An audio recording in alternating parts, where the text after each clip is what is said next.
Bueno, ¿cómo andan todos? ¿Todo bien?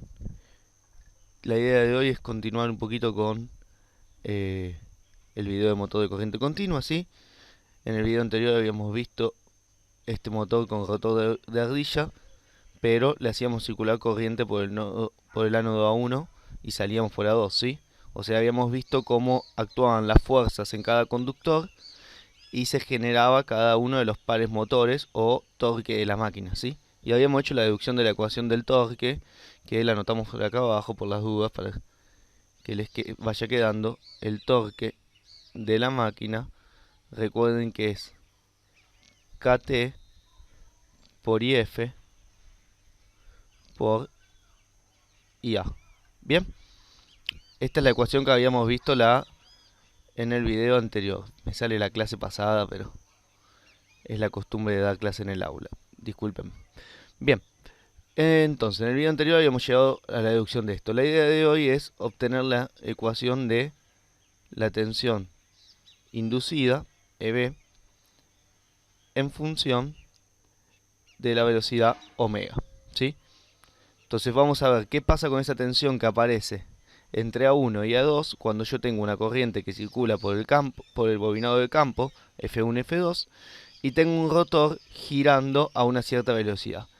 Ya sea porque yo aplico un torque sobre el eje, o sea, agarro otro motor y lo encastro en el eje y lo hago girar a una velocidad determinada, o bien porque está circulando ya una corriente por A1 y A2 que hace que el rotor gire, como vimos en el video anterior, y ese movimiento del rotor a través del campo sabemos que genera tensiones inducidas en cada una de las espiras.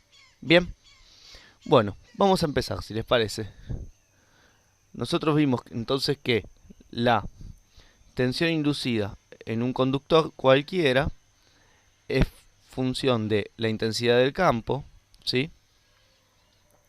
Del largo del conductor y de la velocidad lineal con la que se mueve ese conductor. Pero si estamos hablando de un elemento que está girando, la velocidad lineal, las leyes de la física nos dicen que es igual a la velocidad rotacional, omega, por el radio de rotación. Siendo el radio de rotación, siempre recuerden, el centro de este toroide, ¿sí? O sea, perdón, vamos a corregir, disculpen. Esto que está acá, esto que está acá es el radio R. Bien, entonces si se fijan, yo tengo acá, como siempre, la simetría en este rotor. Tengo la misma cantidad de espiras de un lado que del otro. Por ende voy a tener la misma cantidad de tensiones inducidas de un lado que del otro. El tema es que la tensión inducida total de la máquina, o sea, EB, va a ser la FEM de cada uno de esos conductores, que es igual, por ser todos los conductores iguales, por el número total de conductores, ¿se acuerdan? Z, dividido 2. ¿Por qué? Porque la tensión inducida se toma entre dos espiras iguales, o sea, una se toma la tensión inducida negativa y del otro lado la tensión inducida positiva. Entonces la tensión inducida en el conductor se mide de a dos espiras, a diferencia del torque, que el torque eran las dos fuerzas contrarias entre sí, o sea, las dos fuerzas era un torque. Por eso era por todos los conductores.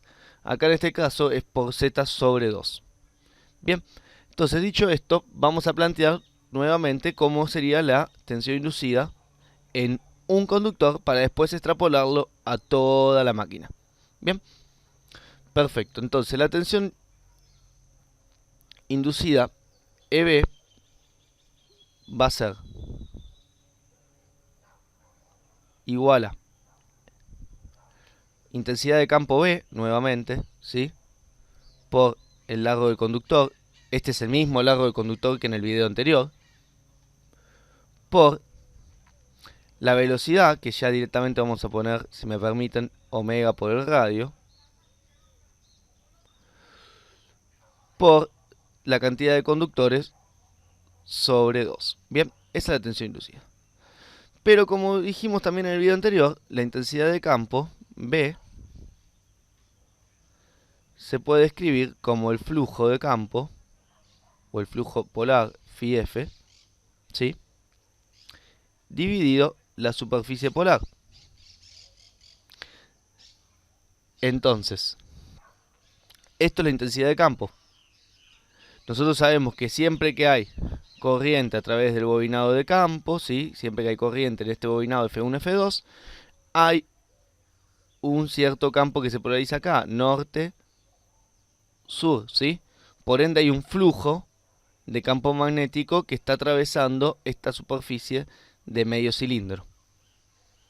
Entonces, con esas líneas de fuerza que atraviesan este rotor, nosotros tenemos un flujo que va a generar las tensiones inducidas en cada uno de estas espiras del rotor anillo. Bien, entonces, nosotros sabemos que la tensión de armadura o tensión inducida, EB, va a ser igual al flujo del campo por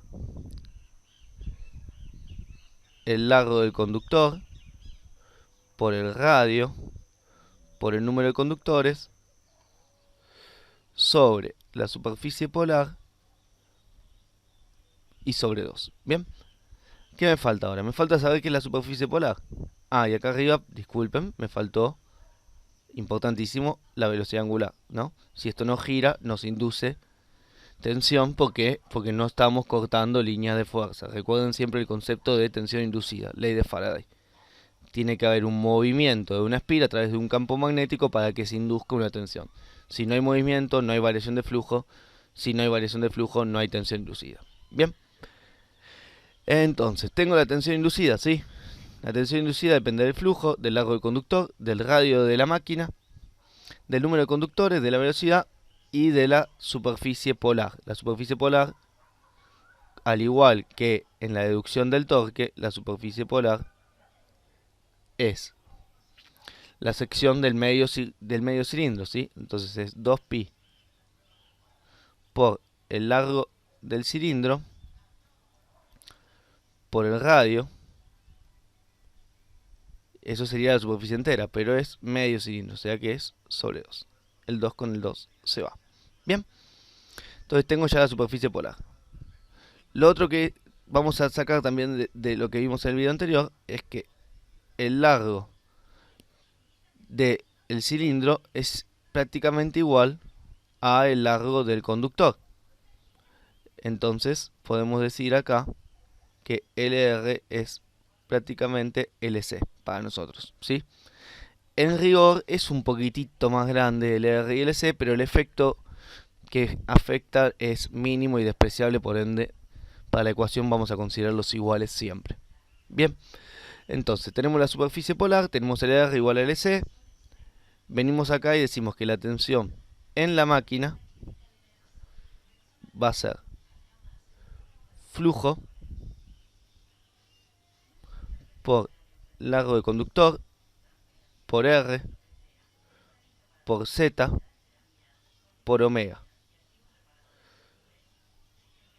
Todo sobre la superficie polar. La superficie polar me queda pi por LR por el radio, ¿sí? Acudiendo a esta igualdad, sabemos que LC con LR se me va y que obviamente el radio con el radio se me va. Entonces me queda que la tensión inducida de la máquina va a ser igual a el flujo de campo por Z sobre pi por omega, ¿sí? Siguiendo un poquito más, sabemos que, al igual que como hicimos en la máquina anterior, en este caso Z sobre pi es una constante, que la vamos a llamar constante de máquina. Con lo cual, mi ecuación me va a quedar EB igual a Km por el flujo por omega. Bien. Y ya casi finalizamos. Como el flujo del campo está dado por un electroimán, nosotros sabemos que el flujo de un electroimán es proporcional, ¿sí? Kf, a la corriente que lo circula por la bobina. Entonces sabemos que el flujo de campo va a ser una constante Kf. Esa constante no nos importa a nosotros de dónde sale, es una constante constructiva, ¿sí? Cantidad de espiras, tamaño de superficie del polo, qué material tiene en el núcleo, ¿sí? Todo eso va a formar una constante constructiva que para nosotros va a ser Kf. Punto. Se acabó. Y sabemos que esa constante multiplicada por la corriente que le circule me va a dar un determinado flujo. Esto es lo importante, ¿sí? Que yo, al aumentar la corriente de campo, aumento el flujo magnético que se genera en el electroimán. Esto es lo que se tiene que grabar. ¿Qué se tiene que llevar de acá? Que si yo varío la corriente de campo, varío el flujo magnético. ¿Bien? Entonces, aplicando esto, podemos llegar a que la tensión inducida, E sub B la vamos a llamar, es igual a Km por Kf por la corriente de campo por la velocidad angular. ¿Bien? Y nuevamente, como Kf es una constante y Km es otra constante, a todo esto lo vamos a llamar constante voltimétrica. Kb, ¿sí? Entonces la tensión inducida finalmente, y esta es la expresión importante, finalmente la tensión inducida de la máquina termina quedando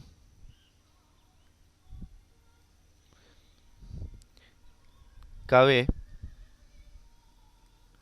por If por omega.